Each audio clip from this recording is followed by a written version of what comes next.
أشهد أن لا إله إلا الله وأشهد أن لا إله إلا الله وحده لا شريك له وأشهد أن محمدا عبده ورسوله أرسله بالحق بشيرا ونذيرا وداعيا إلى الله بإذنه وسراجا منيرا أما بعد فقد قال الله سبحانه وتعالى في كلامه المجيد والفرقان الحميد شكرا আমার সাথে محبت নিয়ে পড়ি أعوذ بالله من الشيطان الرجيم بسم الله الرحمن الرحيم لقد كان لكم في رسول الله أسوة حسنة لمن كان يرجو الله واليوم الآخر وذكر الله كثيرا وقال سبحانه وتعالى في موضع آخر وإنك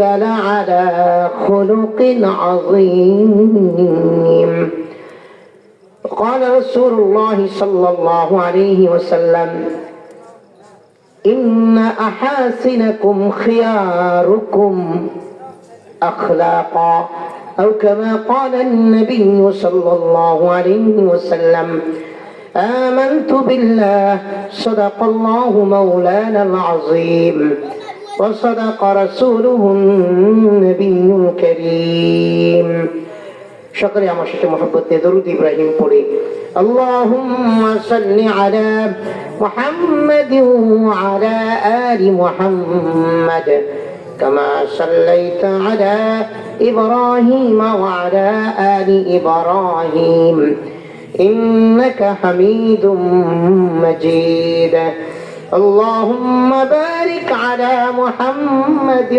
وعلى آل محمد كما باركت على إبراهيم وعلى آل إبراهيم إنك حميد مجيد الحمد لله সকল প্রশংসা সেই মহান রব্বুল আলামিনের আলিশান দরবারে যিনি আমাদেরকে না চাইতে ঈমানের মতো ইসলামের মতো কোরআনের মতো নিয়ামতে সম্মানিত করেছি সেই মহান রব্বুল আলামিনের আলিশান দরবারে কালিমাতুশ শুকর আদায় করি প্রাণ খুলে জবান খুলে সমস্যারে বলি আলহামদুলিল্লাহ মুহতারাম হাজিরিন দুনিয়াতে মানুষ বিভিন্নভাবে বিভিন্ন জন বিভিন্ন দিক থেকে সম্মানিত হয় বড় হয়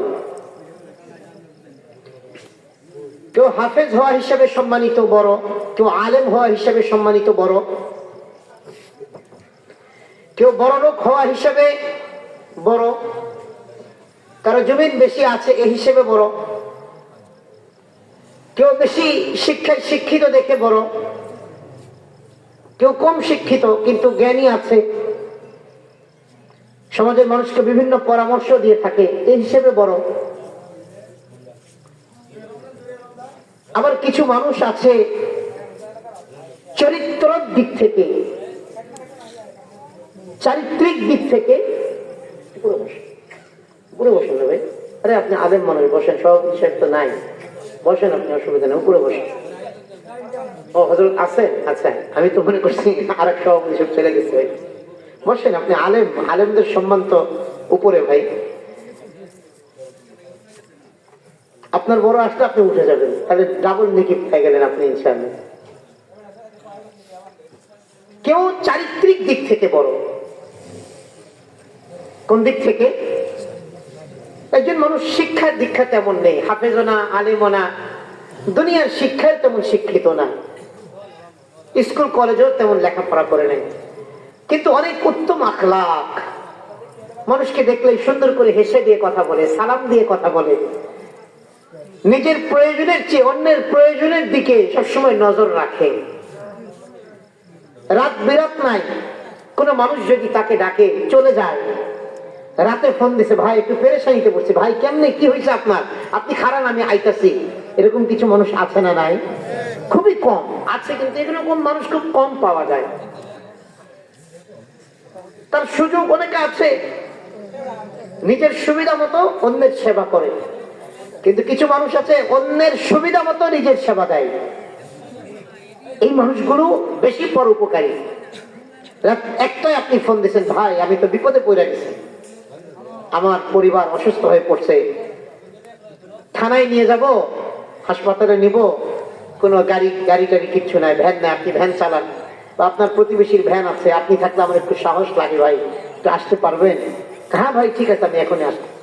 শীতের রাত, মাঘ মাসের রাত, কারো মন চায় না বের হতে, কিন্তু এই মানুষটা আল্লাহর এক বান্দা পেরেশানিতে পড়ছে, উনি আর টিকে থাকতে পারেন না। এরকম লোক আছে না নাই? এই মানুষগুলো এই গুণে যারা অন্যের পরোপকারে যারা নিজেকে বিলি করে দেয়, অন্যের জন্য যার নিজের সময়কে, নিজের কাজকে, সবকিছুকে, নিজের প্রয়োজন গুলোকে ফেলে অন্যের জন্য নিজের সময়টাকে ব্যয় করে, এই মানুষগুলোকে বলা হয় উত্তম চরিত্রবান। এই মানুষগুলোকে বলা হয় কি? সবাই বলি উত্তম চরিত্রবান। উত্তম চরিত্রবান মানুষগুলো আল্লাহর কাছে সবচেয়ে দামি। আমরা যাদেরকে বলি হাফেজ সাহেব, উনি দামি, আলেম সাহেব উনিও দামি, নামাজি, 5 ওয়াক্তের নামাজি, উনিও ভালো মানুষ, আরেকজন দান করে, দানশীলতার দিক থেকে তার ভালো একটা গুণ আছে, উনিও ভালো মানুষ। কিন্তু এই সব গুণগুলিকে ছাপিয়ে যায় যে ব্যক্তিটি নিজের চিন্তা না করে সবসময় পরোপকারের চিন্তা করে। সবসময় কার উপকারের চিন্তা করে? অন্যের উপকারের চিন্তা করে, অন্যের কষ্টে নিজে ব্যথিত হয়, অন্যের সমস্যায় নিজে চলে যায়, জিন্দগিতে কারো কল্যাণ করতে না পারলেও কখনো কারো ক্ষতি করার চেষ্টা করে না, মনে প্রাণেও আনে না। এরকম মানুষ আছে না নাই? এই মানুষগুলো আল্লাহর কাছে অনেক সম্মানিত, যারা মানুষের উপকারে লাগে। রব্বুল আলামিন এমন মানুষদের মধ্যে আমাদের নবী মুহাম্মদুর রাসূলুল্লাহ সাল্লাল্লাহু আলাইহি ওয়াসাল্লামের দৃষ্টান্তকে আল্লাহ কোরআনে পেশ করেছেন যে তোমরা যদি উত্তম নমুনা, উত্তম আখলাকের নমুনা কারো কাছে পেতে চাও, তো আমি সেই নমুনা রেখে দিয়েছি আমার হাবিব মুহাম্মদুর রাসূলুল্লাহ সাল্লাল্লাহু আলাইহি ওয়াসাল্লাম। আমরা আজকে এই বিষয় নিয়ে একটা গুণ, কেউ যে উত্তম আখলাক, হুসনুল খুলুক, উত্তম চরিত্রের এই গুণটা আমরা যদি কেউ অর্জন করতে পারি, আমার ভাই আমাকে ভালো বলে, আমার প্রতিবেশীও আমাকে ভালো বলে, আমার বিবিও আমাকে ভালো বলে, আত্মীয় স্বজনও ভালো বলে, এমনকি আমার দুশমনও আমাকে ভালো বলে। সুবহানাল্লাহ বলেন না? মুহাম্মদুর রাসূলুল্লাহ সাল্লাল্লাহু আলাইহি সাল্লামকে যারা দেখতে পেত না, যারা তাকে মানত না, যারা ঘোর দুশমন, তারাও ভালো বলতো। সুবহানাল্লাহ বলেন না? তারাও আল আমিন বলেছে, তারাও বলেছে মক্কার মধ্যে 1% যদি থেকে থাকে সেটা মুহাম্মদ সাল্লাল্লাহু আলাইহি ওয়াসাল্লাম। তাহলে কি এমন আখলাক ছিল তার, যে আখলাকের কথা রব্বুল আলামিন কোরআনুল কারীমে আলোচনা করেছেন। আমরা আজকে এই দিকটা নিয়ে কথা বলবো ইনশাআল্লাহ। আর যদি আমরা এই উত্তম আখলাকের এই আমলটা করে আমরা যদি আল্লাহর কাছ পর্যন্ত যেতে পারি, তাহলে আমরা ওলামায়ে কেরাম বলেছেন 50% আপনি জান্নাতে যাওয়ার জন্য 50% এগিয়ে থাকলেন। সুবহানাল্লাহ। কত পার্সেন্ট? 50%। দেখুন কিয়ামতের দিন রব্বুল আলামিন বান্দার আমলনামা খুলবে, বান্দার আমলনামা খুলে বান্দার আমলনামায় সবচেয়ে যে আমলটা দেখে খুশি হবে সে আমলটির নাম হবে ইস্তেগফার। কি নাম? সবাই বলি, জোরে বলি না। বান্দার আমলনামায় আল্লাহ যে আমলটা দেখে সবচেয়ে খুশি হবে, হাদিসে এসেছে ইস্তেগফার। কোথায় কোথায় খালি ইস্তেগফার করে? ঘুমানোর আগে ইস্তেগফার করে, ঘুম থেকে উঠে ইস্তেগফার করে, নামাজের আগে ইস্তেগফার করে, নামাজের পরে ইস্তেগফার আছে না নাই? ফরজ সালাম ফিরালাম, ইস্তেগফার আছে না নাই? তো আল্লাহ এই বান্দার উপরে খুশি হয়েছে। আল্লাহ ডান বা মার দেখেন না, যা তোর জীবনটাই তো খালি ক্ষমা চাইছি, তোর আর কি ভুল ধরবো? সুবহানাল্লাহ বলে না? তুই সারা জীবনে বলছিস আল্লাহ মাফ করে দাও, আল্লাহ মাফ করে দাও, আমি জানি না বুঝি না, আমার মাফ করে, পাগল ছাগল আল্লাহ। আল্লাহ বলে তোর আর কি দেখবো, তুই তো খালি মাফই চাইছিস, যা বান্দা আমি খুশি হয়ে তোরা মাফ করে জান্নাত দিয়ে দিব, তোর কোনো আমল দেখবো না। যে নিজেকে এত বিলীন করে দিতে পারে, নিজেকে এত ছোট বানাতে পারে, নিজেকে নিজের ভালোগুলো করলেও ক্রেডিট নিতে চায় না, শুধু বলে আল্লাহ মাফ করে দাও। যারা জ্ঞানী তাদের মালিক তাদেরকে কাজ দিতে চাইলে কয় যে বস কাজ দিয়ে না, আমি পারবো না। কিন্তু বস যে কাজ দিতে চাচ্ছে অযোগ্যকে না যোগ্যকে? যোগ্যকে। কিন্তু কর্মচারী বলে যে না বস আমার দিয়ে না, স্যার আমাকে দিয়ে না, পারবো না। 10 বার বলছে পারবো না, তারপরেও বস দিছে। আচ্ছা, কথার কথায় কাজটা করতে গিয়ে যদি ভুল হয়, বস কোন রকম তাকে দোষারোপ করবে? কথা বলেন না কেন? 10 বার তো মাপতেই নিছে আগে। আর যদি ভুল না হয় তাহলে বস কোথায় উঠে রাখবে? মাথায় উঠে। ভুল হবে না তো এটা বস জানে, কারণ বস জানে যে ও পারবে। প্রিয় ভাই, এটা আল্লাহর কাছে বান্দার পক্ষ থেকে আল্লাহর একটা বড় পাওয়া। আর আল্লাহর জন্য বান্দার জন্য বড় পাওয়া হচ্ছে আল্লাহ কিয়ামতের দিন বান্দার এত ইস্তেগফার দেখে বান্দাকে ক্ষমা করে দেওয়া। নাম্বার 2, কিয়ামতের দিন মুহাম্মদুর রাসূলুল্লাহ সাল্লাল্লাহু আলাইহি সাল্লামের কাছে সেই উম্মতটা সবচেয়ে কাছাকাছি থাকবে যার জীবনে সবচেয়ে বেশি দরুদ শরীফের আমল আছে। কি আমল আছে? দরুদ শরীফের আমল যার যত বেশি, কিয়ামতের দিন মুহাম্মদুর রাসূলুল্লাহ সাল্লাল্লাহু আলাইহি সাল্লামের তত কাছাকাছি থাকবে। তো রাসূল আরবি সাল্লাল্লাহু আলাইহি সাল্লামের যত যে কাছে থাকবে সে তত দ্রুত শাফায়াত পাবে, নবীর শাফায়াত তত দ্রুত পেয়ে যাবে। নাম্বার 3, কিয়ামতের দিন রব্বুল আলামিন যে বান্দাকে সবচেয়ে বেশি পুরস্কার দিয়ে পুরস্কৃত করবে সে বান্দার নাম হচ্ছে সাবিরিন। কি নাম? সাবিরিন, ধৈর্যশীল। আল্লাহ কোরআনে বলছে ইন্নামা ইউওয়াফাস সাবিরুন আজরাহুম বিগাইরি হিসাব। সাবিরিনদের আমি বিগাইরি হিসাব তাদের বিনিময় দিব, প্রতিদান দিব। সবচেয়ে বেশি কিয়ামতের দিন প্রতিদান পাবে, পুরস্কার পাবে আল্লাহর পক্ষ থেকে সাবিরিন।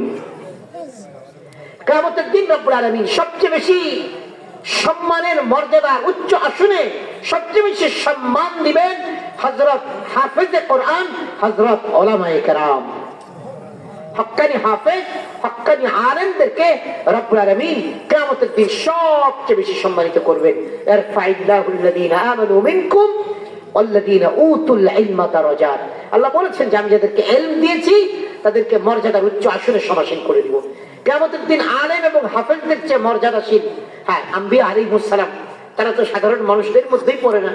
নবীদের উম্মতদের মধ্যে সবচেয়ে বেশি আল্লাহর কাছে সম্মানিত হবে একজন হাফেজে কোরআন আর একজন হক্কানি আলেম।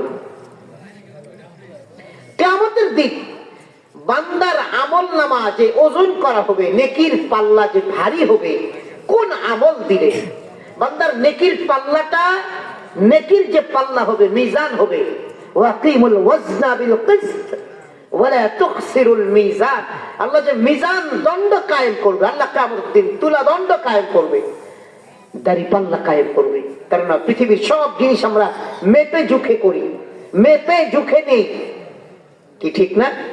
দুধ নিব সেটাও মেপে নেই, জমিন নিব সেটাও মেপে নেই, কাপড় নিব সেটাও গজ হিসেবে মাপি, ঠিক না বেঠি? কথা বলি এখন, কথাও মাপা যায়। 1 মিনিটের আগেই কল ছেড়ে দিতে চাই, কেটে দিতে চাই। 1 মিনিট বাইরে গেলে 1 মিনিট 1 সেকেন্ড হলে আবার 8 আনা পয়সা হয়তো বেশি কেটে ফেলবে। এটা মাপা না? দুনিয়ার সব কিছু মাপা।